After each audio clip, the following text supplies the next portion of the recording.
के नाम से जाना जाएगा। सावन में पड़ने वाले प्रदोष व्रत का फल कई गुना अधिक होता है। आज मैं आपको सुना रहा हूँ रवि प्रदोष की बड़ी ही दुर्लभ कथा। तो आप सब बड़ी ही श्रद्धा और प्रसन्न चित मन से इन कथाओं को पूरा अवश्य सुनिएगा। पुराणों के अनुसार जो भी सावन के अधिक मास में पड़ने वाले प्रदोष के दिन इन कथाओं को सुनता है, उसे लंबी आयु, अच्छा स्वास्थ्य और सुखी वैवाहिक जीवन का वरदान प्राप्त होता है और अंत में शिवलोक को जाता है। एक समय सर्व प्राणियों के हितार्थ परम पावन भागीरथी के तट पर ऋषि समाज द्वारा विशाल गोष्ठी का आयोजन किया गया। इस सभा में व्यास जी के परम शिष्य पुराण वेत्ता सूत जी महाराज हरि कीर्तन करते हुए पधारे। सूत जी को आते हुए देखकर शौनकादि 88,000 ऋषि मुनियों ने खड़े होकर उन्हें दंडवत प्रणाम किया। महाज्ञानी सूत जी ने भक्ति भाव से ऋषियों को हृदय से लगाया तथा आशीर्वाद दिया।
विद्वान ऋषिगण और सब शिष्य आसनों पर विराजमान हो गए।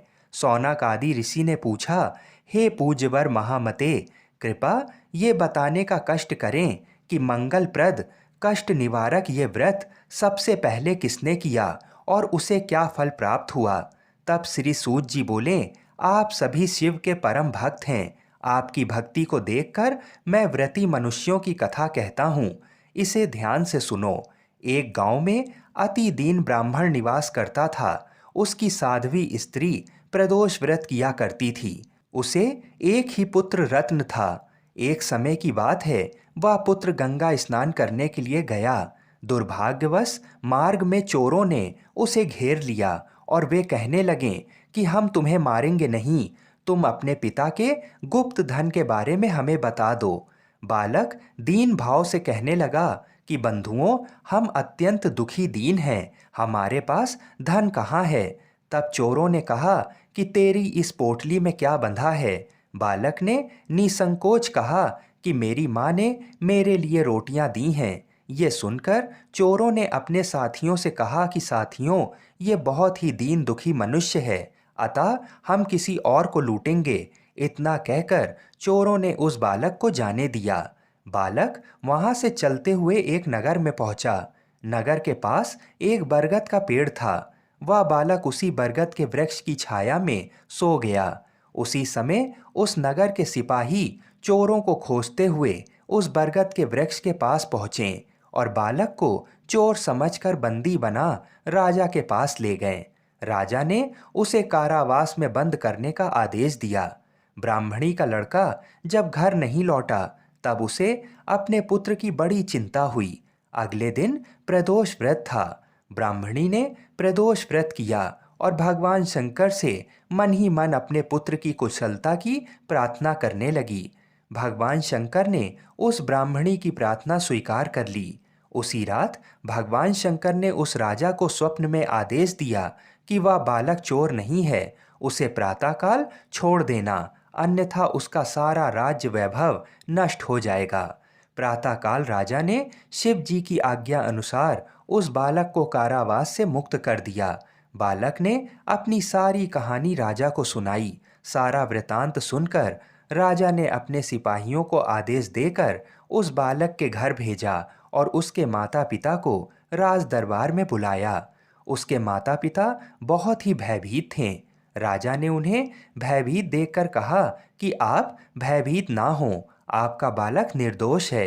राजा ने ब्राह्मण को 5 गांव दान में दिए, जिससे कि वे सुखपूर्वक अपना जीवन व्यतीत कर सकें। भगवान शिव की कृपा से ब्राह्मण का परिवार आनंद से रहने लगा। अतः जो भी मनुष्य रवि प्रदोष व्रत करता है वह प्रसन्न व निरोग होकर अपना पूर्ण जीवन व्यतीत करता है। बोलिए शंकर पार्वती भगवान की जय। आइए अब मनोकामनाओं को पूरी करने वाली रवि प्रदोष की दूसरी कथा को सुनते हैं। इस कथा को सुनने से मनुष्य बहुत धनवान बनता है और व्यक्ति की सभी बाधाएं दूर हो जाती हैं। तो बड़े प्रसन्न चित मन से इस कथा को सुनिएगा और मन ही मन भगवान शिव और माता पार्वती का ध्यान अवश्य करते रहिएगा। इस बार का प्रदोष सावन का प्रदोष होने के कारण बड़ा ही शुभ फलदायी है। पूर्व काल में पुत्रवती ब्राह्मणी थी। उसके 2 पुत्र थे। वह ब्राह्मणी बहुत निर्धन थी। दैवयोग से उसे एक दिन महर्षि सांडिल्य के दर्शन हुए। महर्षि के मुख से प्रदोष व्रत की महिमा सुनकर उस ब्राह्मणी ने ऋषि से पूजन की विधि पूछी। उसकी श्रद्धा और आग्रह से ऋषि ने उस ब्राह्मणी को शिव पूजन का उपयुक्त विधान बतलाया और उस ब्राह्मणी से कहा, तुम अपने दोनों पुत्रों से शिव की पूजा कराओ। इस व्रत के प्रभाव से तुम्हें 1 वर्ष के पश्चात पूर्ण सिद्धि प्राप्त होगी। उस ब्राह्मणी ने महर्षि सांडिल्य के वचन सुनकर उन बालकों के सहित नतमस्तक होकर मुनि के चरणों में प्रणाम किया और बोली, हे ब्राह्मण, आज मैं आपके दर्शन से धन्य हो गई हूँ। मेरे ये दोनों कुमार आपके सेवक हैं। आप मेरा उद्धार कीजिए। उस ब्राह्मणी को शरणागत जानकर मुनि ने मधुर वचनों द्वारा दोनों कुमारों को शिव जी की आराधना की विधि बतलाई। तदंतर वे दोनों बालक और ब्राह्मणी मुनि को प्रणाम कर शिव मंदिर में चले गए। उस दिन से वे दोनों बालक मुनि के कथानुसार नियम पूर्वक प्रदोष काल में शिव जी की पूजा करने लगे। पूजा करते हुए उन दोनों को 4 महीने बीत गए। एक दिन रात सुत की अनुपस्थिति में शुचि व्रत स्नान करके नदी किनारे चला गया और वहां जल क्रीड़ा करने लगा। संयोग से उसी समय उसे नदी की दरार में चमकता हुआ धन का बड़ा सा कलश दिखाई दिया। उस धन पूरित कलश को देखकर शुचि व्रत बहुत प्रसन्न हुआ। उस कलश को वह सिर पर रखकर घर ले आया। कलश को भूमि पर रखकर वह अपनी माता से बोला, हे माता, शिव जी की महिमा तो देखो। भगवान ने इस घड़े के रूप में मुझे अपार संपत्ति दी है। उसकी माता घड़े को देखकर आश्चर्य करने लगी और रात सुत को बुलाकर कहा, बेटे मेरी बात सुनो, तुम दोनों इस धन को आधा आधा बांट लो। माता की बात सुनकर शुचिव्रत बहुत प्रसन्न हुआ, परंतु रात सुत ने अपनी असहमति प्रकट करते हुए कहा, हे माँ, ये धन तेरे पुत्र के पुण्य से प्राप्त हुआ है। मैं इसमें किसी प्रकार का हिस्सा नहीं लेना चाहता, क्योंकि अपने किए कर्म का फल मनुष्य स्वयं ही भोगता है। इस प्रकार शिव पूजन करते हुए एक ही घर में उन्हें 1 वर्ष व्यतीत हो गया। एक दिन राजकुमार ब्राह्मण के पुत्र के साथ वसंत ऋतु में वन विहार करने के लिए गया। वे दोनों जब साथ साथ वन में बहुत दूर निकल गए तो उन्हें वहां पर सैकड़ों गंधर्व कन्याएं खेलती हुई दिखाई पड़ीं। ब्राह्मण कुमार उन गंधर्व कन्याओं को क्रीड़ारत देखकर राजकुमार से बोला, यहाँ पर कन्याएं विहार कर रही हैं, इसलिए हम लोगों को अब और आगे नहीं जाना चाहिए, क्योंकि वे गंधर्व कन्याएं शीघ्र ही मनुष्य के मन को मोहित कर लेती हैं। इसलिए मैं तो इन कन्याओं से दूर ही रहूंगा। परंतु राजकुमार उसकी बात अनसुनी कर कन्याओं के विहार स्थल में निर्भीक भाव से अकेले ही चला गया। उन सभी गंधर्व कन्याओं में प्रधान सुंदरी उस समय आए हुए राजकुमार को देखकर मन में विचार करने लगी कि कामदेव के समान सुंदर रूप वाला ये राजकुमार कौन है। उस राजकुमार के साथ बातचीत करने के उद्देश्य से सुंदरी ने अपनी सखियों से कहा, सखियों, तुम लोग निकट के वन में जाकर अशोक, चंपक, मौलसिरी आदि के ताजे फूल तोड़ लाओ। तब तक मैं तुम्हारी यहीं पर प्रतीक्षा के लिए रुकी रहूंगी। उस गंधर्व कुमारी की बात सुनते ही सब सखियां वहां से चली गईं। सखियों के जाने के बाद वह गंधर्व कन्या राजकुमार को स्थिर दृष्टि से देखने लगी। उन दोनों में परस्पर प्रेम का संचार होने लगा। गंधर्व कन्या ने राजकुमार को बैठने के लिए आसन दिया।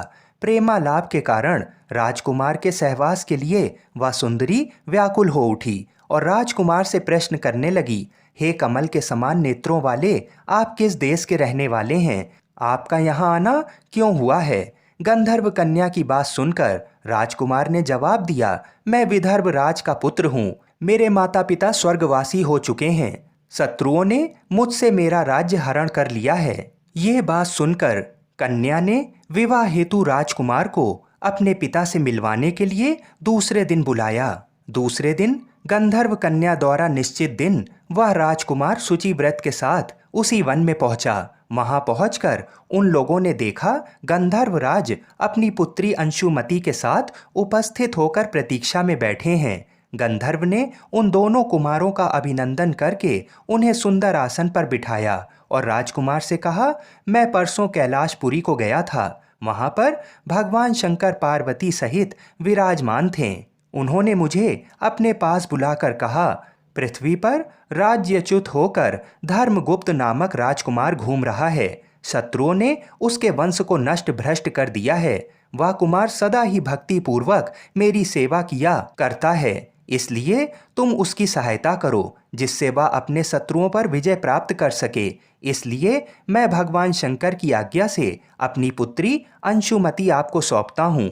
मैं शत्रुओं के हाथ में गए हुए आपके राज्य को वापस दिला दूंगा। आप इस कन्या के साथ 10,000 वर्षों तक सुख भोग कर शिवलोक में आने पर भी मेरी पुत्री इसी शरीर में आपके साथ रहेगी। इतना कहकर गंधर्वराज ने अपनी पुत्री का विवाह राजकुमार के साथ कर दिया।